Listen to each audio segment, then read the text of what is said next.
Baik, Assalamualaikum warahmatullahi wabarakatuh. Selamat pagi. Perkenalkan, saya Karina Sofia. Di sini saya akan memaparkan materi mengenai Analyze Operating Activities. Sebelumnya, saya akan memperkenalkan diri saya lebih lanjut. Nama saya Karina Sofia Kusuma Dewi. Saya lahir pada tanggal 26 Juni 2001 dan saya merupakan mahasiswa jurusan S1 Akuntansi tahun 2019 dari Fakultas Ekonomi dan Bisnis. Oke, baik. Jadi ini merupakan konten dari meeting atau pemaparan materi pada hari ini, yaitu pertama kita akan membahas mengenai income measurement, kemudian ada non-recurring items, revenue recognition, deferred charge, employee benefits, and interest and taxes. Baik, yang pertama yaitu income measurement atau konsep pendapatan. Pendapatan merangkum dampak keuangan dari aktivitas operasi bisnis. Nah, tujuan utama dari laporan laba rugi adalah untuk menjelaskan bagaimana pendapatan ditentukan dengan komponen penting yang dilaporkan sebagai item baris yang terpisah. Nah, dalam hal ini terdapat dua alternatif konsep pendapatan. Yang pertama yaitu economic income atau pendapatan ekonomi dan pendapatan permanen atau permanent income. Pendapatan ekonomi mengukur perubahan bersih dalam kekayaan pemegang saham selama suatu periode dan biasanya sama dengan arus kas suatu periode ditambah perubahan nilai sekarang dari arus kas masa depan yang diharapkan. Sedangkan untuk permanent income adalah perkiraan pendapatan rata-rata stabil yang diharapkan diperoleh bisnis selama masa hidupnya, mengingat keadaan bisnisnya saat ini. Pendapatan akuntansi dilaporkan didasarkan pada akuntansi aktual dan ditentukan dengan mengakui pendapatan dan mencocokkan biaya dengan pendapatan yang diakui. Pendapatan akuntansi dimaksudkan untuk mengukur baik pendapatan ekonomi maupun pendapatan permanen. Selain itu, laba akuntansi memiliki kesalahan pengukuran yang timbul karena distorsi akuntansi yang diperkenalkan oleh aturan yang sewenang-wenang, manajemen laba, dan kesalahan estimasi. Dikarenakan alasan-alasan tersebut, pendapatan akuntansi dapat divisualisasikan sebagai terdiri dari 3 komponen. Yang pertama yaitu komponen permanen atau berulang, komponen sementara, dan nilai komponen yang tidak relevan. Selanjutnya yaitu mengukur pendapatan akuntansi. Pendapatan dan keuntungan serta beban dan kerugian adalah dua komponen utama pendapatan akuntansi. Nah, yang pertama kita masuk pada revenue and gains atau pendapatan dan keuntungan. Pendapatan adalah arus masuk yang diperoleh atau arus kas masuk yang diperoleh secara prospektif yang timbul dari aktivitas bisnis perusahaan yang sedang berlangsung. Pendapatan ini termasuk arus kas masuk seperti penjualan tunai dan arus kas masuk prospektif seperti contohnya penjualan kredit. Sedangkan untuk gains atau keuntungan adalah arus masuk yang diperoleh atau arus kas masuk yang diperoleh secara prospektif yang timbul dari transaksi dan peristiwa yang tidak terkait dengan aktivitas bisnis perusahaan yang sedang berlangsung. Perbedaan antara keduanya, yaitu antara pendapatan dan keuntungan, didasarkan pada aktivitas bisnis yang sedang berlangsung yang menghasilkan pendapatan. Pendapatan ini diperkirakan akan bertahan tanpa batas waktu untuk kelangsungan usaha. Sebaliknya, keuntungan ini tidak berulang. Perbedaan ini penting untuk kita menganalisis, terutama ketika menentukan pendapatan berkelanjutan. Selanjutnya yaitu expenses and losses atau beban dan kerugian. Beban atau pengeluaran adalah arus keluar prospektif atau alokasi arus kas keluar masa lalu yang timbul dari operasi bisnis perusahaan yang sedang berlangsung. Sedangkan untuk kerugian adalah penurunan aset bersih perusahaan yang timbul dari operasi periferal atau insidental perusahaan. Akuntansi untuk biaya dan kerugian seringkali melibatkan penilaian jumlah dan waktu alokasinya untuk periode pelaporan. Masalah penting lainnya contohnya yaitu biaya penangguhan atau alokasi multiperiod. Akuntan mengkapitalisasi biaya yang manfaatnya direalisasikan selama banyak periode. Biaya ini secara sistematis dialokasikan untuk periode mendatang. Sebaliknya, banyak biaya yang terjadi pada periode yang sama saat biaya tersebut diakui. Baik, selanjutnya kita masuk ke alternative measures of accounting income. Nah, laporan laba rugi ini biasanya melaporkan 3 ukuran penghasilan alternatif. Pertama yaitu net income atau laba bersih, kedua penghasilan komprehensif atau comprehensive income, ketika penghasilan berkelanjutan. Nah, yang pertama yaitu pendapatan komprehensif. Pendapatan komprehensif ini mencerminkan hampir semua perubahan ekuitas selain dari aktivitas pemilik seperti dividen dan penerbitan saham. Pendapatan komprehensif ini menyiratkan bahwa pendapatan tersebut merupakan ukuran pendapatan dasar dan merupakan proksi akuntan untuk pendapatan ekonomi. Selanjutnya yaitu untuk continuing income, yaitu ukuran yang mengecualikan pos luar biasa, efek kumulatif dari perubahan akuntansi, dan efek dari operasi yang dihentikan. Nah, untuk alasan ini, pendapatan berkelanjutan sering juga disebut sebagai pendapatan sebelum pos luar biasa, pendapatan sebelum operasi yang dihentikan, atau pendapatan sebelum efek kumulatif dari perubahan akuntansi. Perusahaan yang tidak memiliki komponen ini tidak perlu melaporkan pendapatan berkelanjutan. Nah, selain itu, banyak analis menghitung ukuran pendapatan lain yang kita sebut sebagai pendapatan inti atau core income. Hal ini dikarenakan pendapatan inti yang mengecualikan semua item yang tidak berulang dan tidak biasa dapat lebih mencerminkan hasil operasi saat ini. Namun, seperti yang kita catat sebelumnya, perbedaan antara pendapatan operasional dan non-operasional terpisah dari keberlanjutan komponen pendapatan. Penghasilan inti atau core income ini adalah ukuran yang mengecualikan semua item tidak berulang yang dilaporkan sebagai item baris terpisah pada laporan laba rugi. Standar akuntansi memerlukan ukuran pendapatan alternatif sehingga pengguna dapat mengidentifikasi komponen pendapatan yang berkelanjutan dan tidak berkelanjutan. Banyak analisis lebih memilih ukuran pendapatan yang sesuai dengan salah satu ukuran yang dilaporkan atau beberapa variasi yang mengecualikan atau menyertakan item baris tertentu. Nah, yang pertama yaitu pengukuran pendapatan yang benar tidak mungkin dilakukan tanpa memperinci tujuan analis. Dan kedua, ukuran pendapatan akuntansi alternatif dihasilkan dari hanya memasukkan atau mengecualikan item baris tertentu. Selanjutnya kita masuk kepada alternative income classification and measure. Pertama yaitu terdapat pendapatan operasional dan non-operasional. Pendapatan operasional merupakan ukuran pendapatan perusahaan dari aktivitas operasi yang sedang berlangsung. Terdapat 3 aspek penting dari pendapatan operasional. Yang pertama, yaitu pendapatan operasional hanya berkaitan dengan pendapatan yang dihasilkan dari aktivitas operasi. Kedua, terkait dengan yang pertama, berfokus pada pendapatan untuk perusahaan secara keseluruhan daripada untuk pemegang utang dan ekuitas. Dan yang ketiga, pendapatan operasional hanya berkaitan dengan kegiatan bisnis yang sedang berlangsung. Sedangkan untuk pendapatan non-operasional mencakup semua komponen pendapatan yang tidak termasuk dalam pendapatan operasional. Kemudian selanjutnya yaitu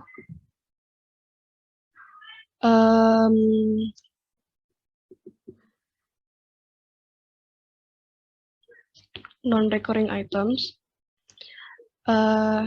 Non-recurring items atau barang tidak berulang.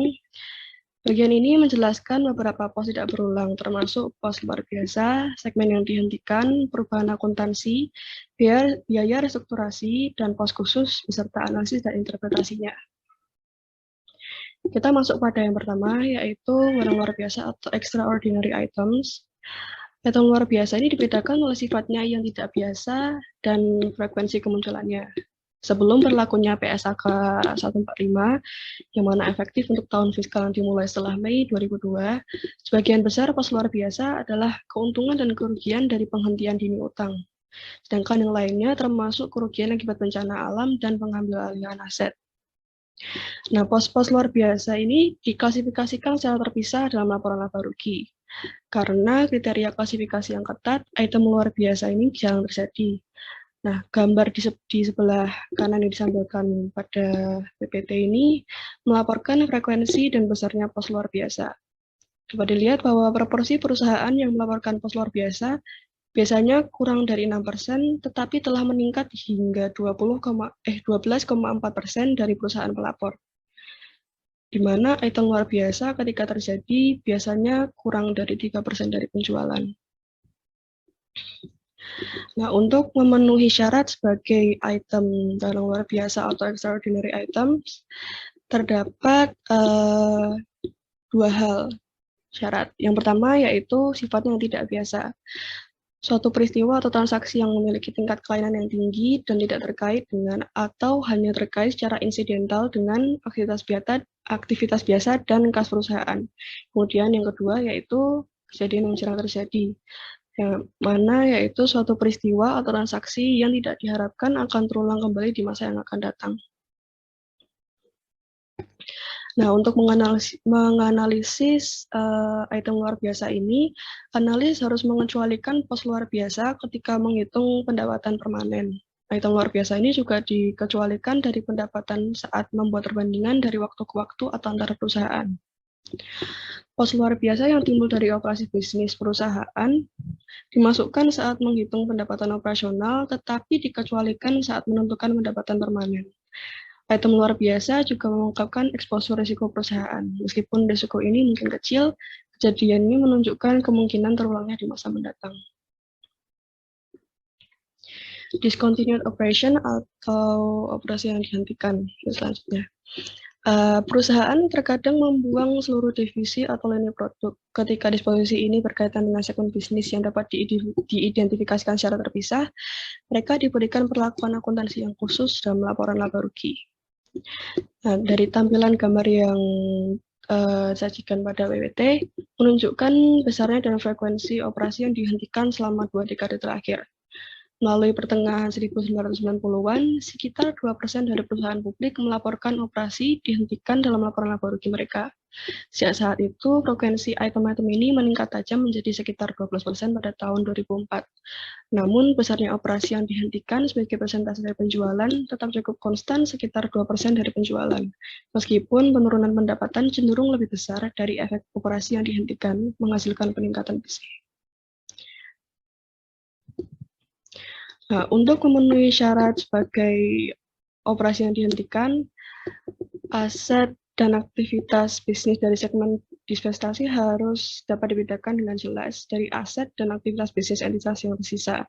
Misalnya, penghentian seluruh lini produk biasanya akan memenuhi syarat sebagai operasi yang dihentikan, tetapi bukan penghentian merek tertentu.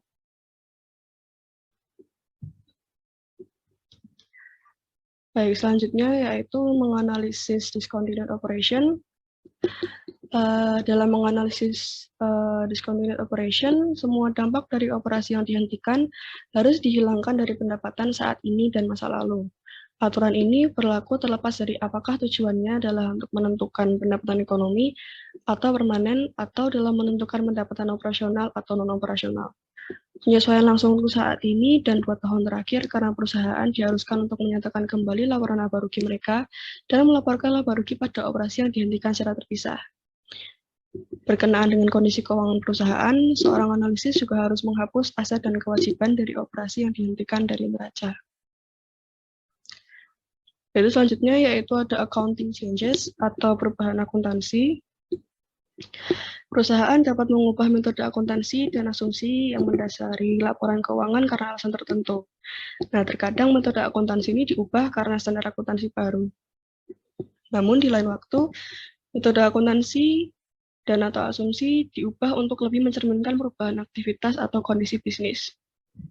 Nah, dalam standar akuntansi ini membedakan 4 jenis perubahan akuntansi. Yang pertama, yaitu ada perubahan prinsip akuntansi, kemudian perubahan estimasi akuntansi, yang ketiga perubahan entitas pelapor, dan yang keempat yaitu koreksi kesalahan. Yang pertama yaitu pelaporan perubahan akuntansi atau change in accounting principle. Perubahan prinsip akuntansi ini terjadi ketika perusahaan beralih dari satu prinsip akuntansi yang berlaku umum ke prinsip akuntansi yang berlaku umum lainnya. Frasa prinsip akuntansi ini mengacu pada standar dan praktik akuntansi yang digunakan serta metode penerapannya. Contoh perubahan prinsip akuntansi adalah perubahan metode penyusutan dari garis lurus menjadi dipercepat. Kemudian yang kedua yaitu perubahan estimasi akuntansi atau change in accounting estimate. Akuntansi akrual membutuhkan estimasi item seperti contohnya masa manfaat aset, biaya garansi, persediaan utang, asumsi pensiun, dan piutang tak tagih. Nah, hal ini dikenal sebagai estimasi akuntansi. Estimasi akuntansi ini adalah perkiraan berdasarkan kondisi masa depan yang tidak diketahui.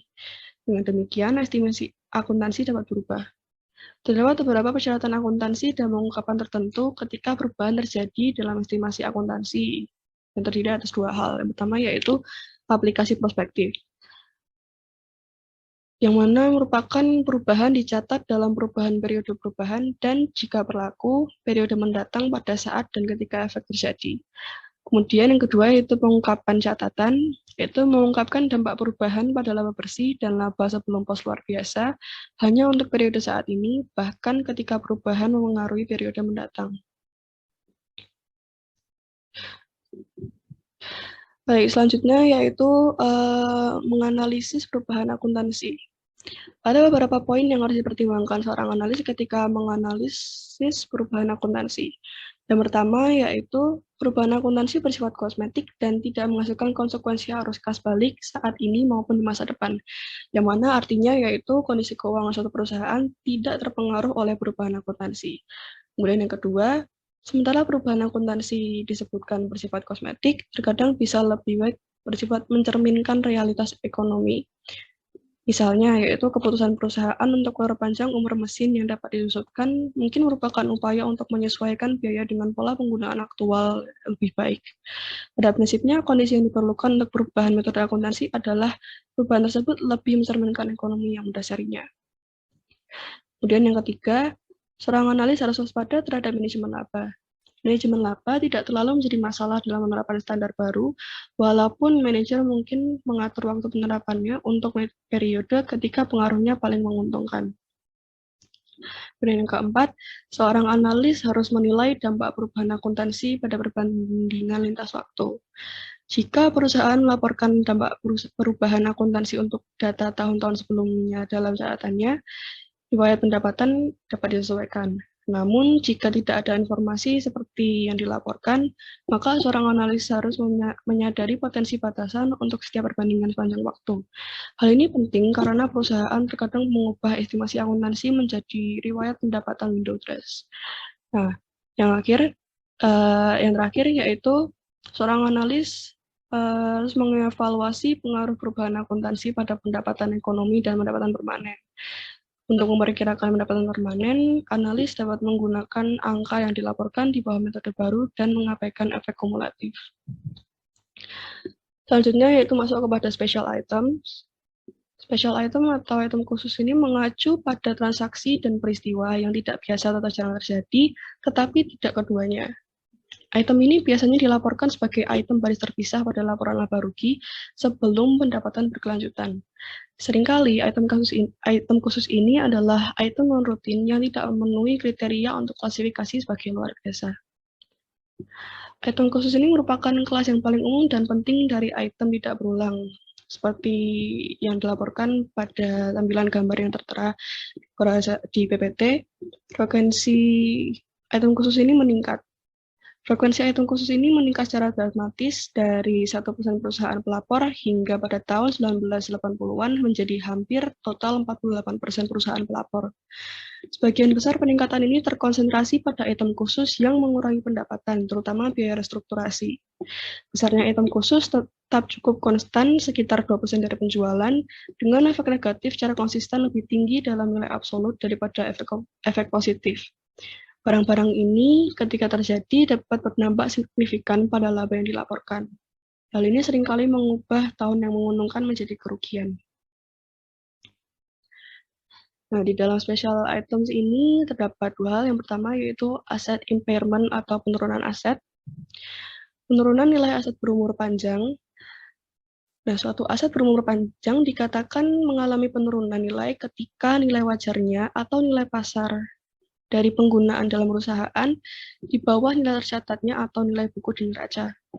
Penurunan nilai aset terjadi karena berbagai alasan, termasuk contohnya itu penurunan nilai pasar aset, penurunan permintaan pasar terhadap output dari aset, keusangan teknologi, dan perubahan strategi bisnis perusahaan. Penurunan nilai aset adalah produk sampingan dari konservatisme, di mana laporan dengan biaya atau pasar yang lebih rendah. Dan penurunan nilai aset ini harus dibedakan dari restrukturisasi. Kemudian yaitu restructuring change atau biaya restrukturisasi, tidak seperti aset impairment atau penurunan nilai aset. Biaya restrukturisasi ini biasanya dikaitkan dengan perubahan besar dalam bisnis dan strategi perusahaan. Restrukturisasi biasanya memerlukan reorganisasi ekstensif termasuk divestasi unit bisnis, pemutusan perjanjian kontrak, penghentian lini produk, pengurangan pekerja, perubahan manajemen, dan penghapusan aset sering dikombinasikan dengan investasi baru di pabrik, teknologi, dan tenaga kerja.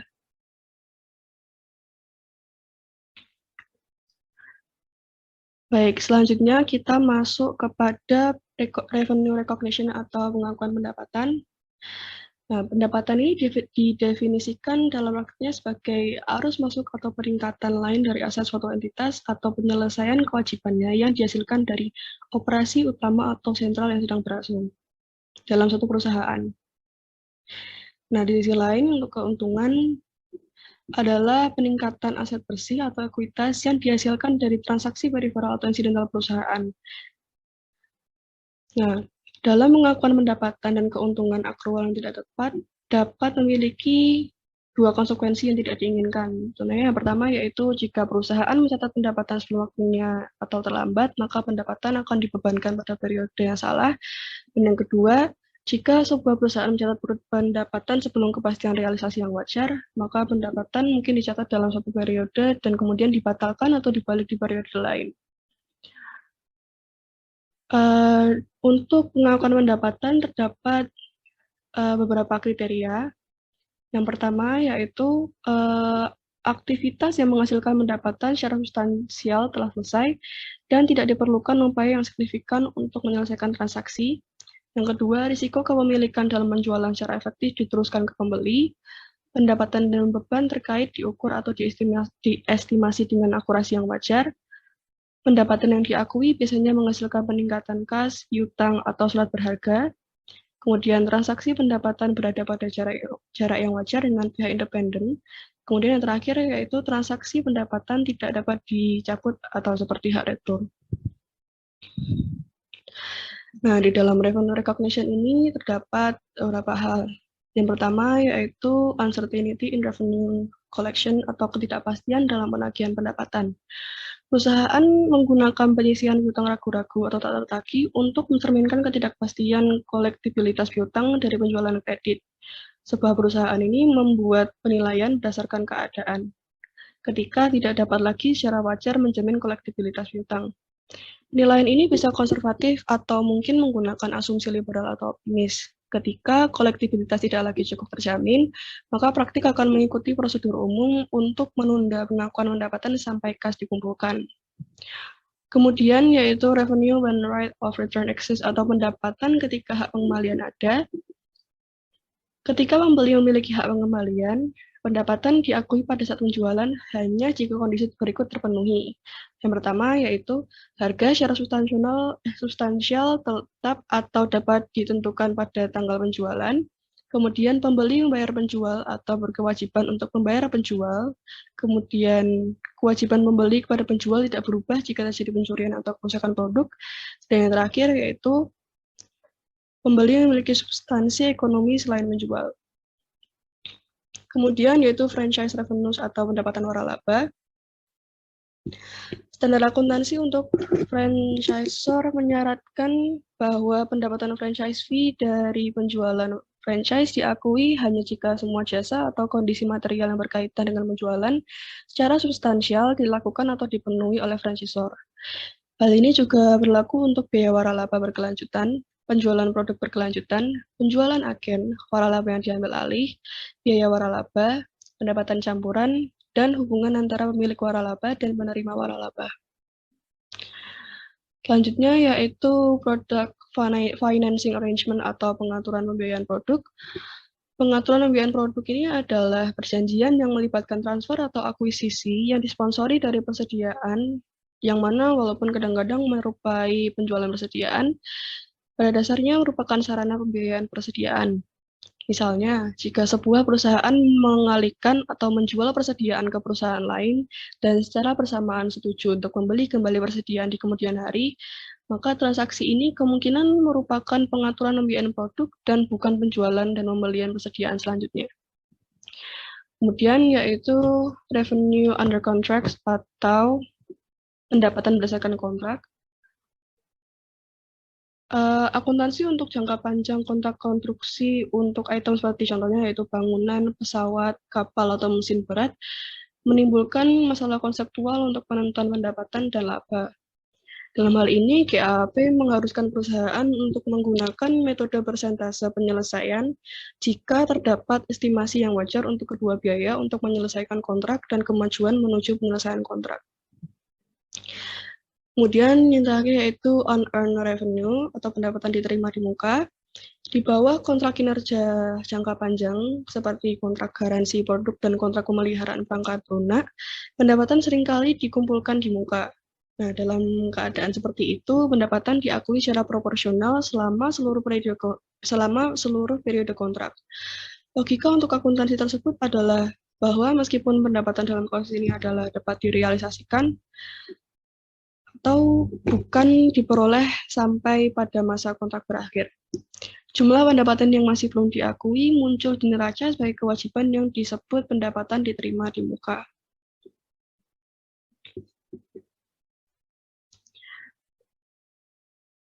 Baik, selanjutnya yaitu revenue recognition, menganalisis pengakuan pendapatan. Pendapatan tidak boleh diakui sampai yang pertama yaitu arus kas dari aktivitas operasi cukup unit mendanai pembayaran utang dan persyaratan dividen berdasarkan akrual atau investasi perusahaan dalam entitas pembelian telah atau dapat segera dikonversi menjadi kas dan perusahaan tidak memiliki kewajiban lebih lanjut berdasarkan jaminan utang atau perjanjian lain yang mengharuskan untuk melakukan investasi tambahan dalam entitas pembelian. Jumlah pendapatan yang ditangguhkan termasuk penangguhan bunga atau pendapatan dividen umumnya diungkapkan dalam neraca sebagai pengurang dari akun aset terkait.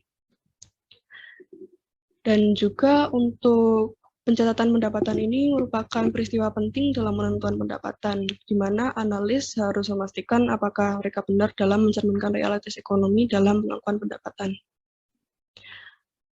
Baik, next yaitu deferred charge atau biaya tunda atau biaya tangguhan adalah biaya yang terjadi yang ditangguhkan karena diharapkan memberikan manfaat pada periode yang mendatang. Kompleksitas kegiatan usaha yang semakin meningkat menyebabkan bertambahnya jumlah dan jenis beban tangguhan. Contoh untuk biaya ini adalah biaya penelitian dan pengembangan dan pengeluaran perangkat lunak komputer. Motivasi untuk penangguhan biaya ini adalah untuk lebih menyesuaikan biaya dengan manfaat yang diharapkan. Dan motivasi ini juga mendasari kapitalisasi semua aset jangka panjang. Nah, dalam deferred charge ini terdiri atas 3 hal. Yang pertama yaitu research and development atau penelitian dan pengembangan. Perusahaan melakukan kegiatan penelitian, eksplorasi, dan pengembalian karena berbagai alasan. Beberapa kegiatan ini diarahkan untuk mempertahankan produk yang sudah ada, sementara yang lain bertujuan untuk mengembangkan produk dan proses baru. Kegiatan penelitian ini bertujuan untuk penemuan, dan kegiatan pengembangan merupakan penjabaran dari penelitian. Kegiatan research and development ini mengecualikan perubahan rutin atau berkala dalam operasi yang sedang berlangsung, riset pasar, dan kegiatan pengujian. Alasan kesulitan dalam pelaksanaan akuntansi research and development terdiri atas 3 hal. Yang pertama yaitu ketidakpastian yang tinggi atas manfaat akhir yang diperoleh dari kegiatan research and development. Kemudian selang waktu yang sering signifikan antara inisiasi kegiatan research and development dan penentuan keberhasilan mereka. Dan yang ketiga yaitu masalah evaluasi karena sifat tidak berwujud dari sebagian besar kegiatan research and development. Selanjutnya yaitu computer software expenses atau biaya perangkat lunak komputer. Pengembangan perangkat lunak komputer ini merupakan kegiatan khusus yang tidak sesuai dengan pengeluaran biaya kegiatan research and development. Pengembangan perangkat lunak ini bertujuan untuk tujuan pemasaran adalah aktivitas berkelanjutan yang mengarah langsung ke pendapatan saat ini atau di masa depan. Pada titik tertentu dalam siklus pengembangan perangkat lunak, biayanya perlu ditangguhkan dan disesuaikan dengan pendapatan masa depan. Praktik saat ini dalam akuntansi untuk pengeluaran perangkat lunak komputer untuk dijual, disewakan, atau dipasarkan, mengidentifikasi titik yang disebut sebagai kelayakan teknologi, di mana biaya ini dikapitalisasi dan dicocokkan dengan pendapatan masa depan. sampai penetapan titik kelayakan teknologi, semua pengeluaran dibebankan pada saat terjadinya, yang mana mirip dengan research and development. Kemudian yaitu ekstraktif industri atau industri ekstraktif. Dalam industri ekstraktif ini, pencarian deposit baru sumber daya alam penting bagi perusahaan di industri ekstraktif. Industri ini contohnya termasuk dalam bidang minyak, gas alam, logam, batu bara, dan mineral bukan logam. Seperti halnya kegiatan research and development, pencarian dan pengembangan sumber daya alam ditandai dengan risiko yang tinggi. Risiko ini melibatkan ketidakpastian, dan untuk penentuan pendapatan, ketidakpastian menghasilkan masalah pengukuran dan pengakuan. Untuk industri ini, masalahnya adalah apakah biaya eksplorasi dan pengembangan yang secara wajar diharapkan dapat diperoleh kembali dari penjualan sumber daya alam, dibebankan pada saat terjadinya, atau dikapitalisasi dan diamortisasi selama masa manfaat yang diharapkan di masa depan.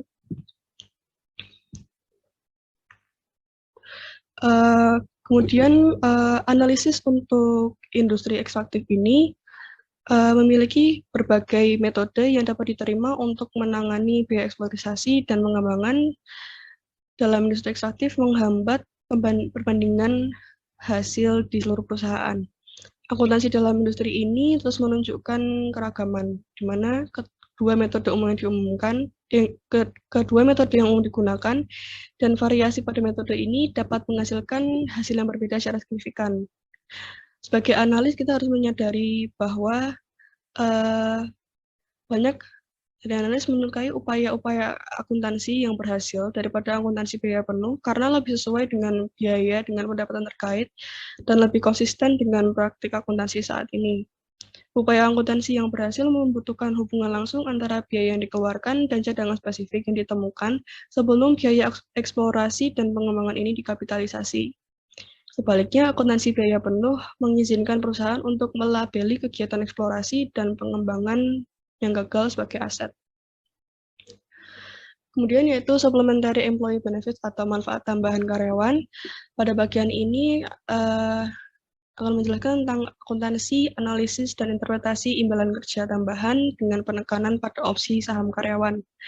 Yang pertama yaitu overview mengenai manfaat tambahan karyawan. Tekanan sosial, persaingan, dan kelangkaan bakat karyawan telah menyebabkan proliferasi tunjangan karyawan tambahan untuk gaji dan upah. Beberapa tunjangan tambahan seperti pembayaran liburan, bonus, pembagian keuntungan, dan asuransi kesehatan atau jiwa berbayar dapat diidentifikasi dengan periode saat diperoleh atau diberikan. Biaya yang dapat diidentifikasi ini tidak menimbulkan masalah pengakuan akuntansi dan akrual. Manfaat tambahan lainnya, karena sifatnya yang tentatif dan kontinensi, tidak diberikan pengakuan akuntansi penuh atau tepat waktu. Nah, beberapa manfaat ini dan akuntansinya terdiri atas dua hal. Yang pertama yaitu kontrak kompensasi yang ditangguhkan, yakni janji untuk membayar karyawan di masa depan. Sebuah perusahaan sering memberikannya kepada eksekutif kunci yang ingin dipertahankan atau yang ingin menunda pendapatan hingga masa pensiun atau tahun pajak yang lebih rendah. Kemudian yang kedua yaitu hak apresiasi saham atau stock appreciation right adalah hak saham yang diberikan kepada seorang karyawan atas jumlah saham tertentu. Penghargaan ini didasarkan pada peningkatan nilai pasar saham perusahaan sejak tanggal pemberian dan dapat diberikan dalam bentuk tunai, saham, atau kombinasi keduanya. Berdasarkan rencana ini, perusahaan mencatat beban kompensasi pada akhir setiap periode. Beban dihitung sebagai selisih antara harga pasar penghargaan saham dan harga opsi tanggal pemberiannya. Kemudian, employee stock option atau opsi saham karyawan, atau singkatnya disebut ESO, juga disebut sebagai kompensasi berbasis saham, bisa dibilang merupakan bentuk kompensasi insentif yang paling populer. Mengapa? Karena pertama, yaitu perusahaan berpendapat ESO meningkatkan kinerja dengan memberikan karyawan saham dalam bisnis, dan dengan demikian menyelaraskan insentif karyawan dan perusahaan. Kemudian kedua, ESO dipandang oleh karyawan sebagai sarana untuk menjadi lebih kaya. Dan yang ketiga, meskipun ESO adalah bentuk kompensasi karyawan, mereka tidak memiliki efek arus kas langsung. Dan yang keempat, Berdasarkan GAP sebelumnya, ESO memberikan imbalan kerja tanpa memerlukan pencatatan biaya. Nah, yang pertama pada bab ESO ini terdapat karakteristik opsi saham karyawan. Opsi saham karyawan ini adalah peluang kontrak yang diberikan oleh perusahaan kepada karyawan di mana karyawan tersebut dapat membeli sejumlah saham perusahaan dengan harga tertentu pada atau setelah tanggal tertentu di masa depan. Opsi saham karyawan ini sesuai dengan dua kategori besar, yaitu insentif dan non-qualified. Insentif atau memenuhi syarat pajak, opsi saham tidak dikenakan pajak sampai saham tersebut dijual oleh karyawan.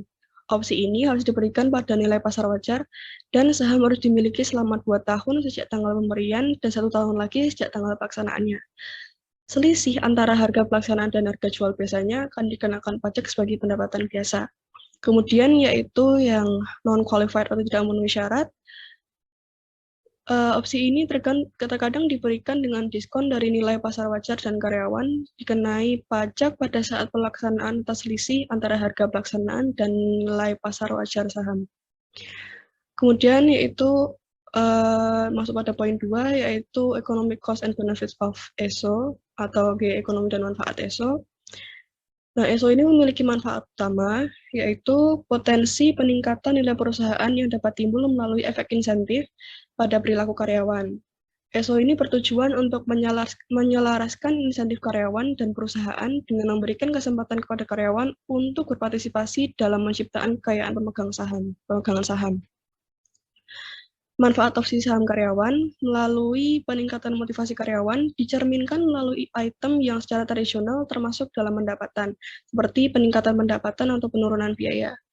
Oleh karena itu, masuk akal untuk mencocokkan biaya ekonomi pemberian ESO dengan potensi manfaat mereka yang sudah tercermin dalam pendapatan.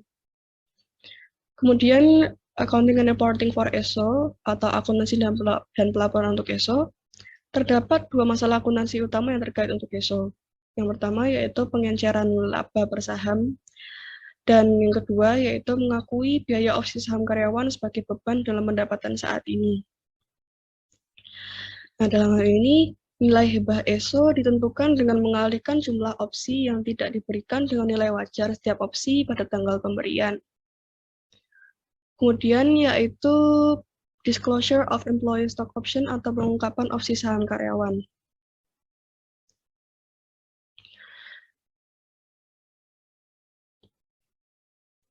Baik, selanjutnya kita masuk pada interest cost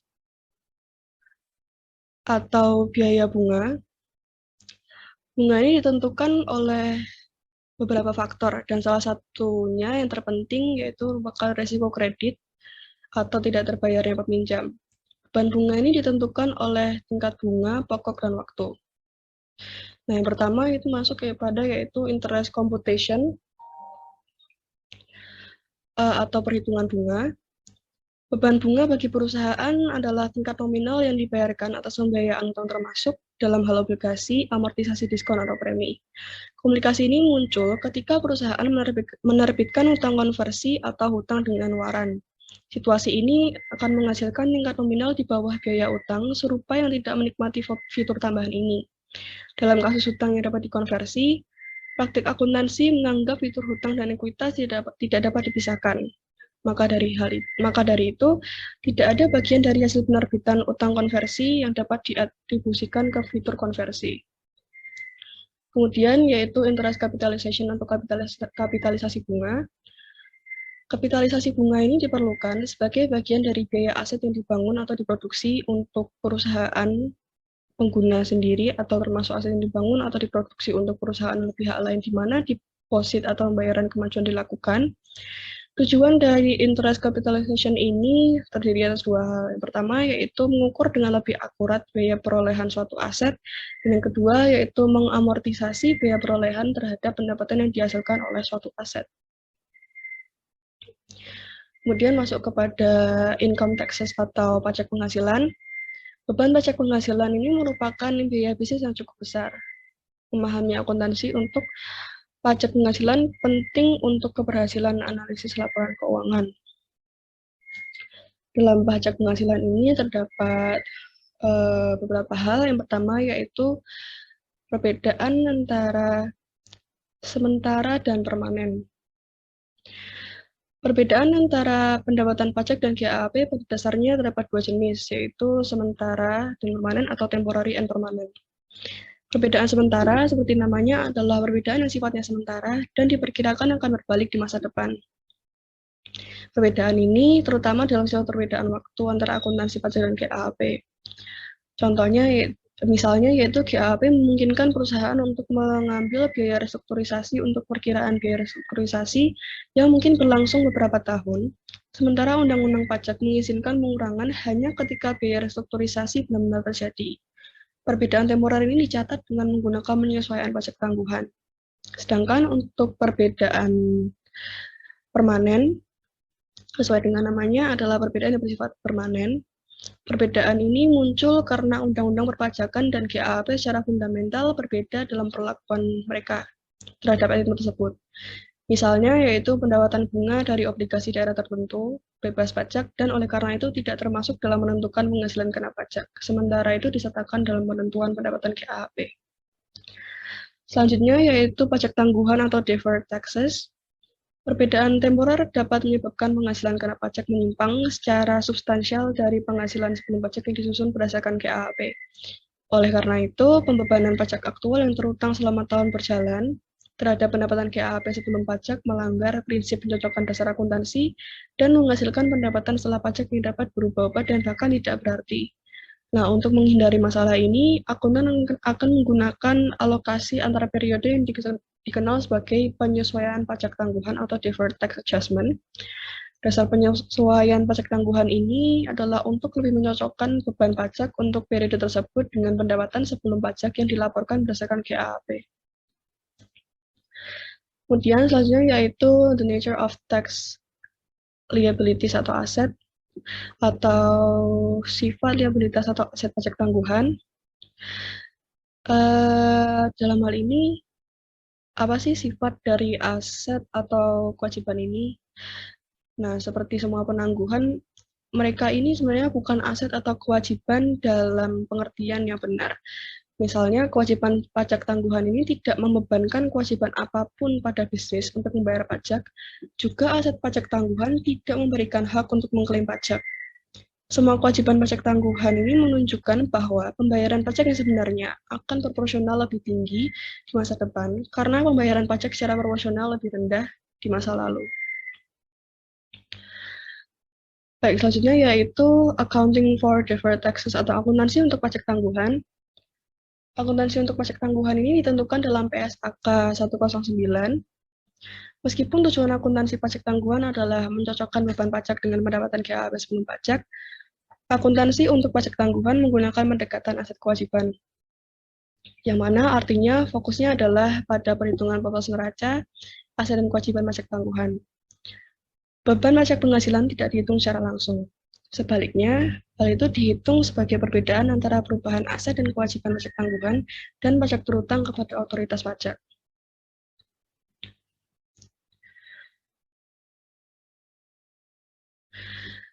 Kemudian, pengakuan pajak penghasilan pada bagian analisisnya terdapat 5 poin.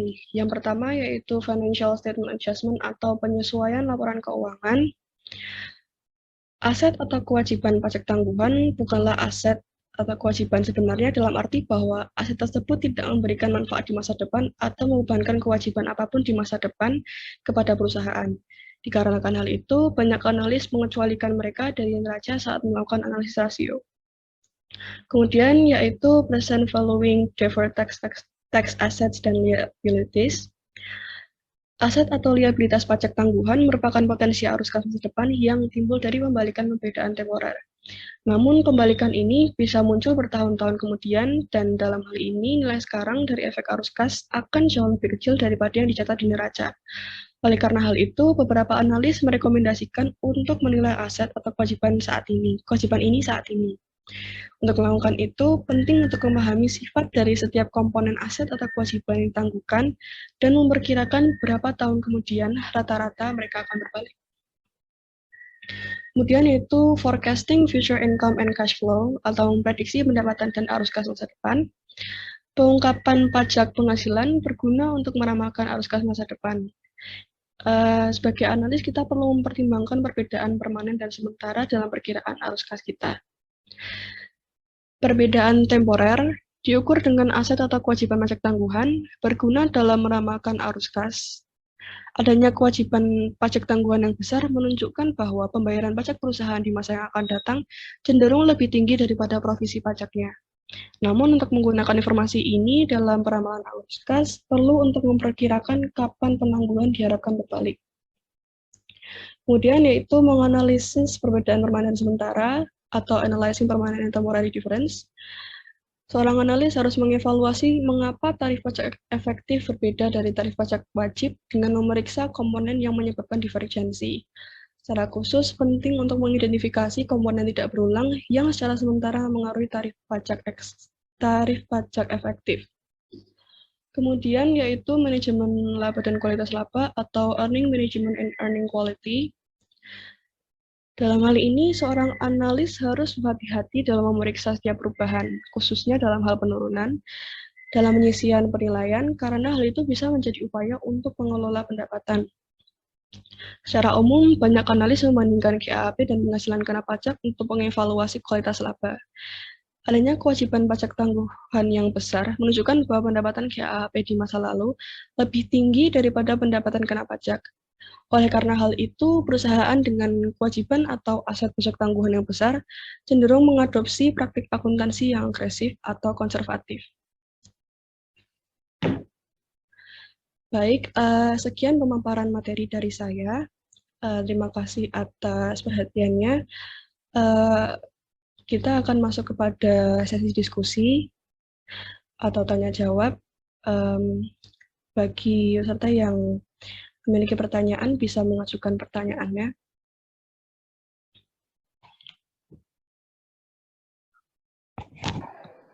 Saya izin bertanya. Ya, dipersilahkan. Terima kasih atas kesempatannya. Perkenalkan, nama saya Aulia Yuliana. Saya izin bertanya. Jadi dalam bagian klasifikasi dan pengukuran pendapatan alternatif itu ada disebutkan terdapat pendapatan operasional dan pendapatan non-operasional. Tolong jelaskan apakah perbedaan dari dua pendapat tersebut dan boleh disertakan contoh dari tiap jenis pendapatannya. Terima kasih. Oke, baik. Terima kasih banyak atas pertanyaannya. Jadi, untuk pendapatan operasional dan non-operasional. Ya, baik. Ini skema yang terdapat di PPT sebelumnya. Jadi, untuk perbedaan antara pendapatan operasional dan pendapatan operasional, pendapatan operasional sendiri itu adalah ukuran kinerja perusahaan dari aktivitas operasi atau berhubungan langsung dengan kegiatan usaha. Dan dari contoh untuk pendapatan operasional ini, contohnya yaitu penjualan produk, harga pokok penjualan produk, pendapatan jasa, penjualan barang dagang, dan biaya penjualan. Sedangkan untuk pendapatan non-operasional itu mencakup semua komponen pendapatan yang tidak termasuk dalam pendapatan operasional atau tidak berhubungan langsung dengan kegiatan usaha. Nah, untuk contoh dari pendapatan non-operasional itu yakni pendapatan sewa, pendapatan bunga, dan beban bunga. Jadi kalau untuk pendapatan operasional itu berhubungan langsung dengan kegiatan usaha perusahaan, sedangkan untuk non-operasional itu tidak. Baik, sekian dan jawaban dari saya. Apakah ada feedback? Baik, terima kasih Kak. Saya sudah mengerti. Oke, baik. Terima kasih. Baik, sepertinya sudah tidak ada pertanyaan lagi. Jadi untuk pemaparan materi pada hari ini akan saya cukupkan di sini. Terima kasih atas perhatiannya. Semoga materi yang telah saya paparkan dapat dipahami dan dapat bermanfaat. Wassalamualaikum warahmatullahi wabarakatuh. Waalaikumsalam warahmatullahi wabarakatuh.